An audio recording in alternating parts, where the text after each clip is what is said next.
I'm Barbara Bermuda. And welcome to WQ5 First Impact News. A possible hate crime at a Kansas City suburb where 3 deaths occurred. Reed Underwood, 14, William Corbett, 69, and Terry Lana, 53, were all shot at a Jewish community by Flem Glacier Cross, who is 73. Barry Grimson says they have enough evidence to pursue this as a possible hate crime. Another Jewish hate crime is in the Ukraine where they're making them register and pay a fee. If they do not register, they could lose their citizenship. On a lighter note, a long-awaited collaboration has recently happened in the technology world.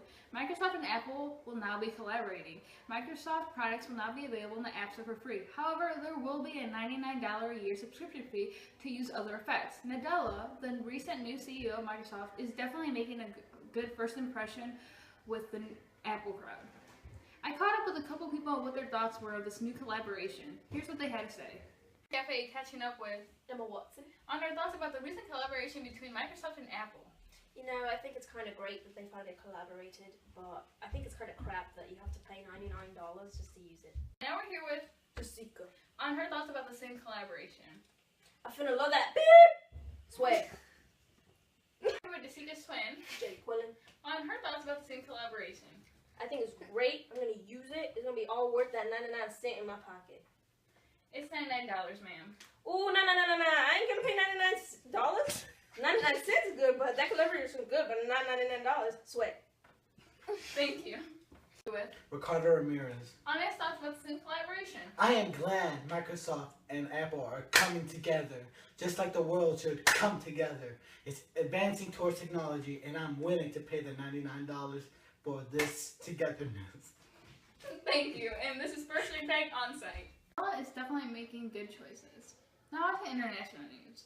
The United States, Russia, Ukraine, and the European Union have recently came in agreement on Thursday that called for pro-Russian bans to surrender the government buildings they have seized. In Asia, evidence has been growing that a human error contributed to the South Korean's worst disasters in the last decades. A ferry sinking from which 271 people are still missing from.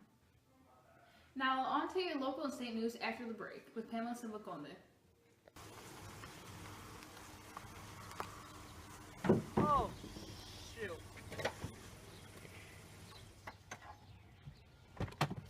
This tree just hit my car. Oh, shoot. What am I going to do?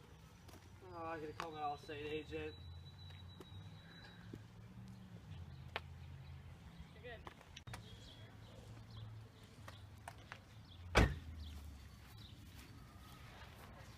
Watch for shit too. This car landed on my tree. This tree landed on my car. It was confused. It just flew out of nowhere. I was driving. I don't know.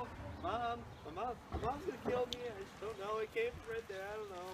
When mayhem strikes, get Allstate. License. That's Allstate stands. Are you in good hands? Welcome back to WQ5 First Impact News. An Illinois strip club tax fell short of expectations. It generated significantly less than what supporters thought it would in its first year. According to the Illinois Department of Revenue, the tax generated about $380,000, which falls short from the $1 million supporters said it would in its first year when they pushed for this tax back in 2012.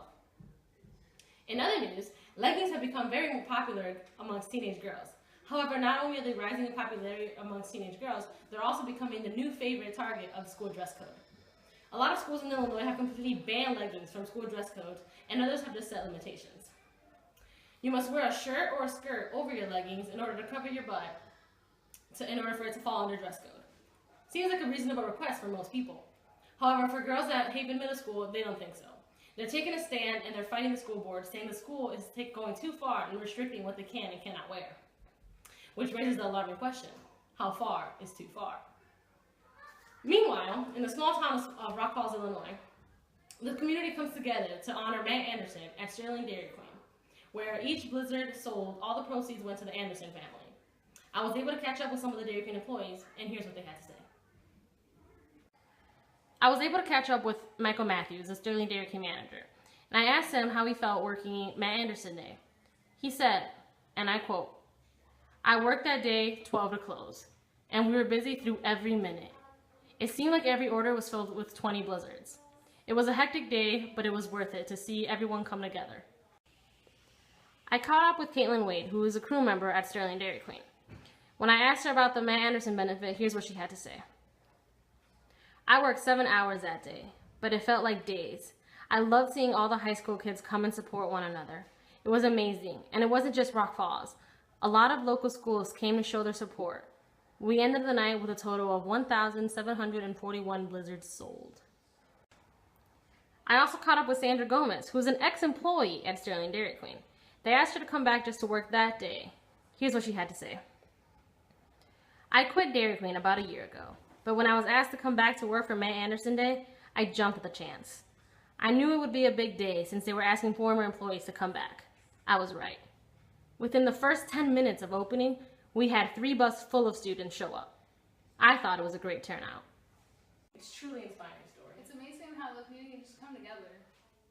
After the break, we'll be back with Jose Hernandez with the weather.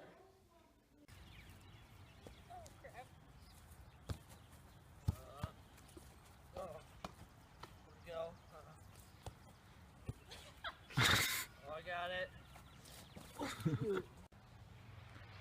Wow, this ball sucks. Lisa, who's that? Hey, why don't you guys What's try that? this ball? Okay. Wow. Wow, this ball's really good. We rock. This ball rocks. In order to be a pro, you gotta train like a pro. Get your FIFA World Cup ball. Welcome to First Impact News and Weather. I'm your Chief Meteorologist, Jose Hernandez. I'm going to bring you your 5-day forecast from Wednesday to Sunday. On Wednesday, it's going to be partly sunny with a high of 59 and a low of 48. As you move into Thursday, it's going to warm up a little bit, but there's a greater chance of thunderstorms. About a 40% chance of thunderstorms, and it's going to be really nasty all day. Friday is probably your best bet to go outside and have family fun, or fun with your friends. Just be outside that day if you want to go outside. Because as we move into the weekend, it's going to get really nasty. It's going to be about a high 53 both days, really cloudy with a great chance of rain. Now back over to you, Pamela, with our presidential debates. Thank you, Jose. The AP government class over at Rock Falls High School is getting ready to do their mock election. During the mock election, students are able to run for presidency. This year, the candidates are Dawn Walls, Abigail Gillette, Blake Shipman, Olivia Hammond, Emma Miller, and Melissa Beal. All great choices. Since 6 people are running, we are forced to narrow it down to only 4, which causes them to have a primary. During the primary, candidates are able to state their platform and say their views on certain topics. All great choices, all great candidates. However, Melissa Villa is clearly the better choice. And now back to Jose Hernandez with First Impact Sports. This is Jose Hernandez, and welcome to First Impact Sports, your leader in sports. Today I'm going to bring you news on the possible return to the Olympic pool for Michael Phelps, Jabari Parker, the Masters, and much more. First story today comes from the pool.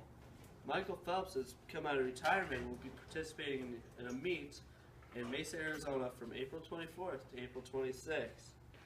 The Olympic gold medalist will be competing in the 50 and 100 meter butterfly and 100 meter freestyle. Now there's much skepticism about if he's going to return to the Olympics in 2016, but his trainer has made a statement saying that this is just to tread the water a little bit, but they are not sure or not 100% if they will return to the Olympic pool.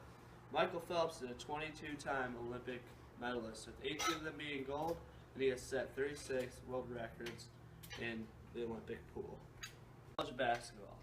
College basketball season is over, but that hasn't stopped college athletes from pursuing their dreams of joining the NBA. Freshman phenom from Duke, Jabari Parker, has declared for the NBA draft. Warms up, you will notice more people going out to the golf course. That hasn't stopped the professionals from playing, as the Masters was just played this past weekend. Bubba Watson, an American, won the Masters by 3 strokes at 7 under. He has earned his second green jacket in the past 3 years, and continues to make his mark on Masters history. The story in the evening comes from the NBA. The Milwaukee Bucks owner has put them on the market for $550 million. That's a hefty price tag for a team that's struggling this year. But who knows, if you want to buy an NBA franchise, $550 million, just pull it up, you got yourself an NBA franchise. This has been Jose Hernandez with your First Impact Sports. And that's it for us here at WQ5 First Impact News. I'm Pamela Soloconde. And I'm Barbara Bermuda. Thank you for joining us. Until next